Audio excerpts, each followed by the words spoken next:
Bienvenue à toi, Médéric Farah. Je suis vraiment contente de te recevoir en entrevue aujourd'hui parce qu'évidemment, tu es un petit cas spécial, on va le dire comme ça. Tu es notre Ouais, beau cas spécial parce que tu es jeune, parce que, évidemment, tu es le fils de Jérémy Farah. Et aujourd'hui, j'aimerais ça qu'on parle de ton processus d'écriture. Puis dans un deuxième temps, on va parler évidemment de tes réussites au niveau de l'écriture. Euh, Avant de commencer ton processus d'écriture ou même de développer ton envie pour l'écriture, tu faisais ouais. quoi dans la vie? Tu étais étudiant? Tu... Ouais, ben j'étais étudiant au secondaire. Avant que je commence à écrire, là, j'étais rendu en secondaire 1 au début.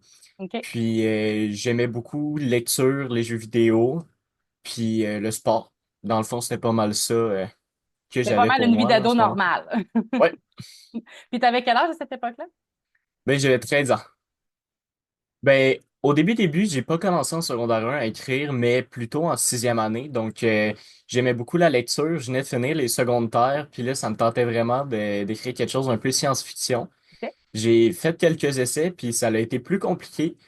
Puis finalement, là, c'est en secondaire 1, avec la COVID, que j'ai vraiment commencé mon projet d'écriture d'ISIM. OK. Puis quand tu dis quand la COVID est arrivée dans ta vie, ça l'a impliqué quoi? C'est que là, tu avais du temps, de l'espace ou tu savais pas quoi faire de tes 10 doigts? C'était pas mal toutes les trois ensemble, là, dans le fond. Je venais de finir mes cours, puis j'avais pas encore l'âge pour travailler. Donc, j'avais tout mon été chez nous, puis on devait être confinés, donc je pouvais pas sortir. Fait que, avec toutes les circonstances, j'avais beaucoup trop de temps, je pouvais pas sortir. Donc, l'écriture m'a permis de combler, on va dire, une certaine partie de mon horaire, tout en me permettant de voyager au travers des mots, là. C'est surtout ça qui m'a aidé pendant le confinement. OK. Quand tu dis voyager à travers les mots, c'est t'es arrivé à voyager dans ton imaginaire puis de justement le mettre sur papier, c'est ça? Ouais, ben c'est ça, ça me permettait de sortir chez nous, même si c'était pas moi qui le faisais en tant que tel, il y avait quand même quelque chose qui voyageait, puis ça me faisait du bien de pas être entre mes quatre murs de ma chambre Oui, tout le temps, là. très certainement. Puis dis-moi, ça a été quoi le déclencheur, tu sais, le jour où tu as dit j'assis mes fesses sur ma chaise puis je pars avec ça, ça a été quoi le gros déclencheur, là? Oui, la COVID, mais y a-t-il quelque chose de plus précis ou ça a vraiment juste été ça? Euh, ben je pense que j'avais recommencé à écrire un peu pendant la COVID, mais après ça, de là à dire je veux faire un livre, ça c'est une très bonne question. Je pense que j'en avais parlé un peu à mon père, que j'avais recommencé à écrire puis tout, puis qu'il m'avait dit ben écoute, quand tu vas être beaucoup plus vieux puis tu vas avoir des enfants, qu'est-ce que tu vas vouloir dire sur ton expérience sur la COVID? Est-ce que tu vas vouloir dire que tu as joué tout ton temps aux jeux vidéo puis qu'il s'est pas passé grand-chose ou que tu as réalisé un projet qui avait beaucoup de valeur pour toi? C'est là que ça m'a fait réaliser que je pouvais utiliser tout le temps que j'avais pour faire un projet plus gros. Excellent. Puis dis-moi, est-ce que tu avais une routine bien précise d'écriture quand tu as commencé? Aucunement. Non, là, c'est ça, j'avais beaucoup de temps. Fait que dans ma journée, quand je sentais que je pouvais écrire ou que j'avais de l'inspiration, ou des fois c'était juste des idées qui arrivaient, ben, j'ouvrais mon ordinateur, j'ouvrais mon Word, puis je commençais à écrire. Des fois, c'était une longue session d'une heure, 2 heures, 3 heures. Puis des fois, c'était des petits blocs de 20 minutes, 3, 4 par jour. Puis, ouais, c'est pas Juste, mal ça. juste pour garder le fil, là, puis rester dans le beat de Ouais. l'écriture, finalement. Puis, on va parler juste du premier livre parce qu'une chose à la fois, là, mais ça a été quoi ton plus grand défi dans la réalisation, en fait, de ton premier roman? Ben, mon plus grand défi, puis ce que je suis fier aussi, c'est d'écrire chaque jour. Donc, c'est ça qui permet de garder le fil, c'est ça qui permet de créer une habitude, mais c'est aussi très dur parce qu'il faut prendre le temps, puis même quand on n'a pas la motivation, ben, faut se trouver de l'énergie ou un certain vouloir quelque part pour quand même écrire. Oui, d'autant plus que pendant la COVID, du temps libre, tu sais, je veux dire, tu aurais pu juste dire, ah, je vais le faire tantôt, je vais le faire tantôt, mais tu as quand même réussi à t'instaurer une sorte de discipline, même si c'était pas toujours à 6 heures le matin ou à 7 heures le soir. Ou... ce Bon, qui ben, est- si je me rappelle bien, j'avais pas nécessairement d'heures dans la journée, mais je me disais que si après, par exemple, 2 heures de l'après-midi, si j'avais pas encore écrit, ben là, j'ouvrais mon Word, puis fallait que j'essaie de pondre quelque chose. OK, OK, tu te challengeais toi-même pour aboutir à ce projet-là. Ouais. Yes. Puis, bon, évidemment, on sait que ton père est le fondateur du Gardien Fort et il l'a certainement challengé son fils dans l'écriture, peut-être même plus sévèrement que ses auteurs, parce que souvent, quand les gens sont proches de nous, on est plus sévère. As-tu une petite anecdote ou quelque chose à nous raconter de cocasse là, qui est arrivé entre toi et ton père par rapport à ton processus d'écriture? Ben, c'est sûr qu'il y a des journées où je voulais pas particulièrement écrire ou la motivation était beaucoup plus dure. Fait que là, ben, ma première idée, c'était toujours d'aller le voir. Fait que là, à chaque fois, il était là, ben écoute, t'as pas besoin d'écrire pour nécessairement ce que tu fais, juste d'écrire, c'est quand même pas pire. Euh, de choses cocasses, j'en ai pas tant particulièrement en tête. Euh, Moi, c'est pas mal ça. OK. C'était d'avoir le petit coup de pied au derrière, des fois que ça prenait Ouais. pour écrire. Chose qui, soit dit en passant, même les adultes, des fois, ça nous en prendrait un méchant gros coup de pied au derrière avec une bonne botte à cap, là, tu sais, pour saisir un peu. Parce que, tu sais, qu'on soit plus adolescent, qu'on soit jeune adulte ou retraité, il faut quand même se créer une structure puis un horaire, en fait. Fait que je t'annonce que t'es pas à part de tous les autres auteurs, bien malgré le fait que tu as commencé jeune. Euh, je veux évidemment pas vous voler le scoop de la deuxième partie. Alors, qu'est-ce qui a changé le plus en toi, de façon personnelle et ou professionnelle, à l'aboutissement de ton projet d'écriture complet? Euh, Ben, c'est sûr qu'au travers, je suis devenu auteur parce que mon premier livre a été publié, puis ensuite j'ai pu continuer mon processus. Qu'est-ce qui a changé le plus? Ben, on pourrait dire en premier, j'étais pendant la COVID, donc j'avais beaucoup de temps pour mon premier livre. Puis pendant les deux autres, j'étais plus pendant une période scolaire pour l'écriture, donc c'était beaucoup, pas plus dur, mais c'était très différent de comment je devais m'organiser pour trouver du temps, là. Puis dans l'espace, justement, dans ton travail d'étudiant en tant que tel, hein, c'est ça votre job à cet âge-là, était rendu où, en fait, ta routine d'écriture? Ben là, je l'ai déplacé les soirs en revenant de l'école. Parce que j'aime beaucoup les jeux vidéo, donc c'est quelque chose que je passais beaucoup de temps dans les soirées. Donc, je me suis instauré comme quoi, du moment que j'arrivais de l'école, je commençais tout de suite à écrire. Comme ça, j'avais pas le temps de plonger dans les jeux puis de faire, ah, je vais le faire plus tard, on va faire une game, finalement, j'en fais plus, hein. Mhm. Fait que c'était de commencer tout de suite comme ça. Après ça, c'était fait, j'avais plus besoin de m'en soucier en tant que tel, puis je voyais quand même que ça progressait chaque jour. OK, fait que c'était vraiment efficace comme patron de travail, disons. Oui, moi, c'était vraiment efficace dans ma routine. Yes. Dis-moi, tantôt on a parlé de défis. Je t'ai demandé c'est quoi ton plus grand défi. À travers tout ce processus-là, y a-t-il un moment où tu as eu le goût de sacrer ça là, puis de plus jamais y retoucher? Ben, de le mettre de côté puis de plus jamais y retoucher, pas nécessairement, mais de base, je comptais juste faire un livre. Donc, l'idée du deuxième puis du troisième, c'est venu après. Il y a eu un moment où je me suis vraiment dit, est-ce que je rembarque là-dedans ou est-ce que je fais juste laisser ça là, puis tu sais, j'en ai un de fait, puis c'est quand même déjà bon, là. OK. OK. Ça me fait sourire en fait parce que tu sais, moi, je suis en processus du tome 2, puis des fois, je suis comme, qu'est-ce que je fais là? Je me fais-tu, je le fais-tu pas? Tu sais, fait que je trouve ça drôle comment est-ce que les auteurs, on se ressemble pareil dans nos réflexions. Euh, Là, évidemment, tu nous as dit que tu avais écrit 3 livres, fait qu'on va aller directement à tes livres. J'aimerais ça que dans un premier temps, que tu me les présentes à la caméra, que tu me donnes le titre principal et de quoi ça parle. Parfait. Donc, si on commence par le premier, juste ici, Ouais, je peux vous le montrer un peu on plus va proche, très bien. Dim, la première quête, qui est le premier tome des aventures. Donc, c'est un roman d'aventure fantastique pour 8 à 12 ans, à peu près. Puis, c'est un livre d'action et d'aventure, mais qui est sans violence. Et puis, on suit la quête de Dim, qui va essayer de sauver sa mère après un incident particulier un soir où il est revenu chez eux. Que si on continue avec le deuxième, ça va être Dim, la révélation. Donc là, il y a son objectif de quête et puis il traverse les 4 contrées parce qu'on a un monde en 4 contrées selon les éléments. Et puis il va finir son aventure dans le troisième de la trilogie qui est Dim, l'ultime espoir. Et puis c'est là qu'il va avoir la résolution du problème.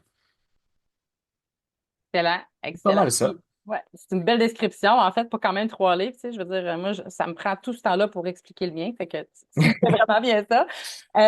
Ça s'adresse à qui, ces romans-là? Bon, ben, c'est ça, dans le fond, donc, le public cible était plus de 8 à 12 ans, mais contenu qui est sans violence, ça peut faire tous âges, vraiment.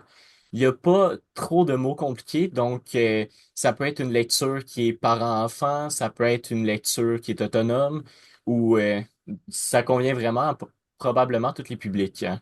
OK. Puis, tu parlais tantôt, parce que j'ai comme perdu le fil. Euh, Ça m'arrive des fois. Quand je vais aller trop vite, ça va plus vite dans ma tête qu'en dehors. Euh, Qu'est-ce que ton livre, tu veux qu'il procure aux gens quand ils le lisent? Que ce soit des jeunes ou des adultes ou des retraités, là, tu sais, quand ils lisent ton livre et qu'ils finissent, comment tu veux qu'ils se sentent quand ils ont lu ça? Ben, c'est sûr qu'il y a une certaine intrigue, donc de savoir s'il va réussir ou non son objectif, ben c'est toujours le fun. Ah oui? Après ça, il y a beaucoup de découvertes puis d'éléments spéciaux à découvrir, propres au monde. Puis c'est surtout bien le fait de voyager au travers d'un monde, puis de réaliser des choses, puis de voir des choses qui sont différentes de ce qu'on a autour de nous au quotidien. OK. Puis, est-ce que tu as fait un lancement officiel de tes livres? On n'en a pas parlé encore. Lancement officiel, c'est un peu loin. J'en ai pas fait en tant que tel, mais j'ai été invité à certains événements qui m'ont permis de faire en quelque sorte des lancements pour mes livres. Ouais. OK. Pour faire comme la promotion finalement de, de, Ouais. de tes tomes. Puis, justement, tu sais, là, tu as commencé on a dit 13 ans, c'est ça? Ouais. Tu as commencé à 13 ans aujourd'hui. Médéric, tu as 17 t'as ans. 17 ans.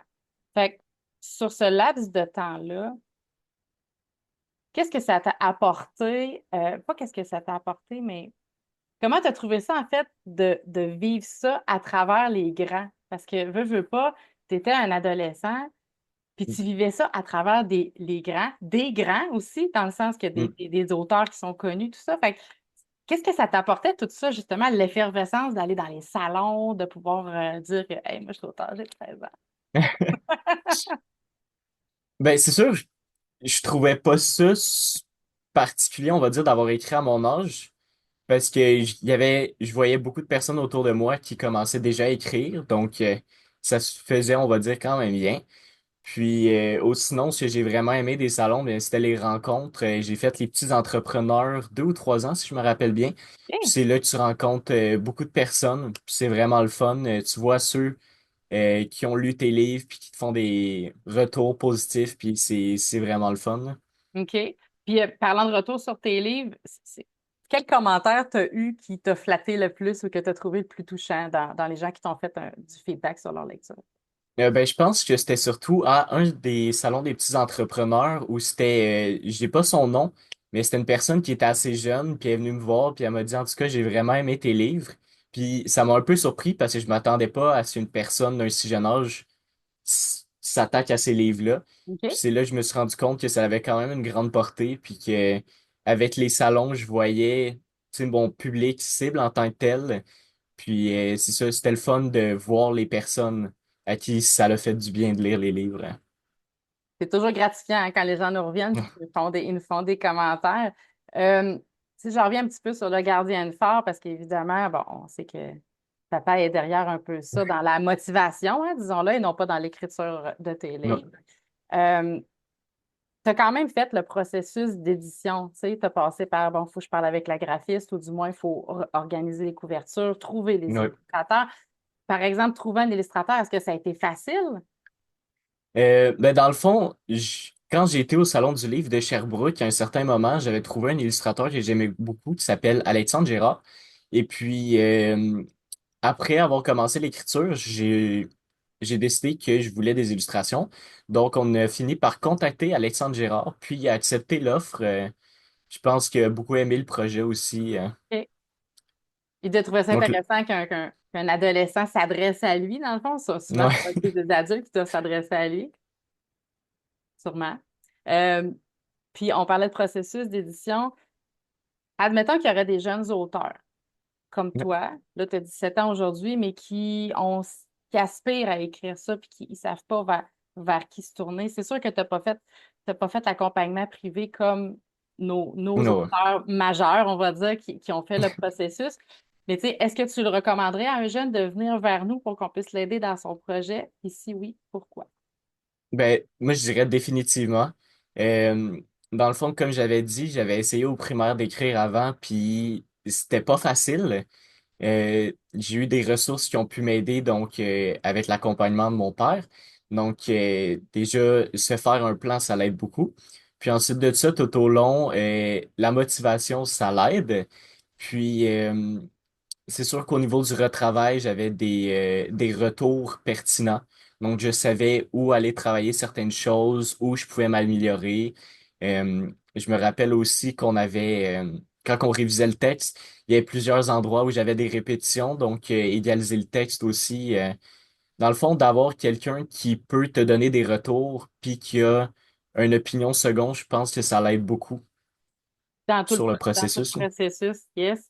Euh, Est-ce que tu as l'intention d'écrire d'autres livres? Est-ce que tu as des projets à cet effet?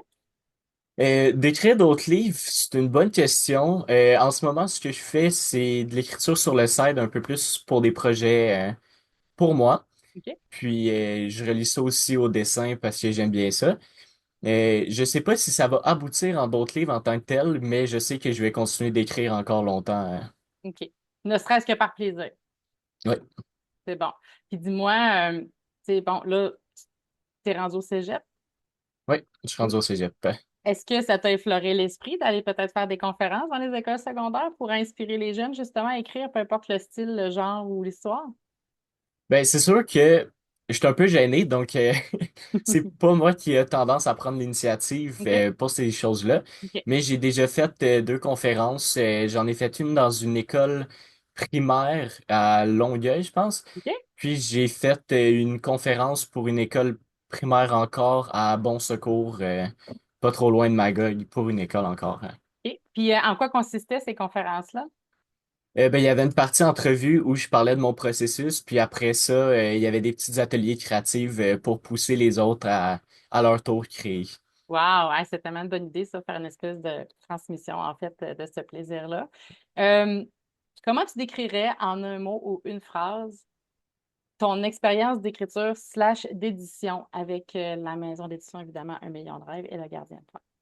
Je dirais efficace. Dans le fond, c'était pas trop compliqué, il n'y a pas eu beaucoup de prise de tête, puis ça n'a pas été trop long, c'était assez fluide. OK, OK. Donc, tu n'as pas trop attendu avant d'avoir des retours, puis on t'a vraiment soutenu dans le projet, là. Ouais, ouais, non, c'était vraiment efficace là-dessus.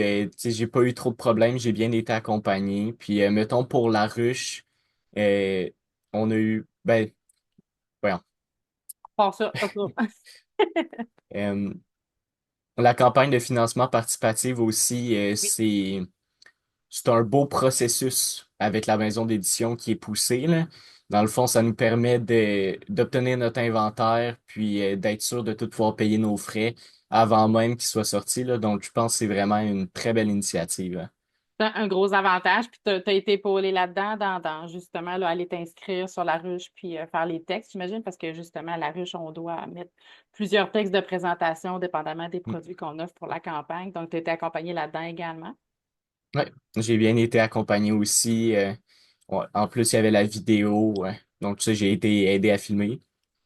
OK. Puis, oui, OK. bien Ah, été ouais, c'est accompagné. super. Vraiment, tant mieux. Donc, dans l'ensemble, le referais-tu? Si j'étais pour en sortir un autre livre, c'est clair et net. C'est clair et net que tu referais le processus Ouais. de la même façon avec nous. Bon, excellent. Ouais, il y a une belle équipe, que ce soit pour la correction, la mise en page, les illustrations. C'est vraiment presque une belle famille en tant que telle, là. Donc oui, Absolument. Bon, ben c'est super. Alors, écoute, Médéric, je te remercie beaucoup de ta présence. C'est une entrevue qui, je trouve, va pouvoir inspirer des jeunes qui ont peut-être ce désir-là et cette envie-là d'écrire. Alors, on attend d'entendre parler de toi pour les prochains projets, s'il y en aura. Alors, je te souhaite une belle journée. bonne journée à toi. Merci, bye bye. Salut.